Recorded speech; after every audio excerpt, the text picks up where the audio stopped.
Oh, kulit na naman kayo. Sabihin niyo na naman, piloto na naman ako porket nakaganito ako.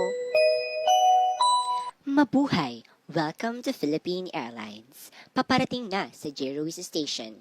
Next station, V Mapa.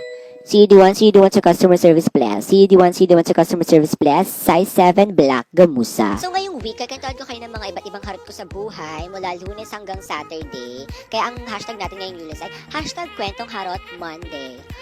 Vlogger ka, girl! Ito yung Kwentong Harot Monday natin. So, I had a manliligaw last year. Manliligaw? Napakayabak. Anyway, so we started dating first week of November 2020. So, para meron kayong idea or para ma-imagine nyo kung ano itsura niya, he's like J. Cole. I don't know kung yun yung pronunciation ng name niya, J. Cole. So, gato yung itsura niya. Same ng hair, naka-dreadlocks, and then same skin color, and then he's also has a mustache like J. Cole.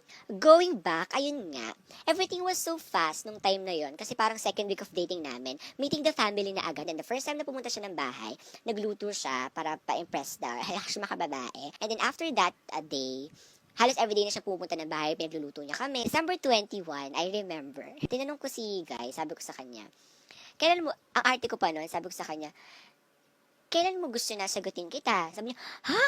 Hindi naman kita nililigawan ah. Hindi mo kita nililigawan ah. Sabi niya, no. Sabi niya, no. Hindi ganun. Parang gusto ko, liligawan kita formally. And then parang merong isang place na, romantic place na tatanungin kita, will you be my girlfriend? And then dun mo ako sasagutin. So napahiya ako. Alam niyo yun kung paano hiyang-hiya ako sa sarili ko na feeling ka naman, hindi ka naman pala nililigawan. So okay kami ng mga time na yon. Not until after December 25, Pasko. Naging cold siya, tapos parang hindi na siya nagme-message. So hindi ko siya kinulit.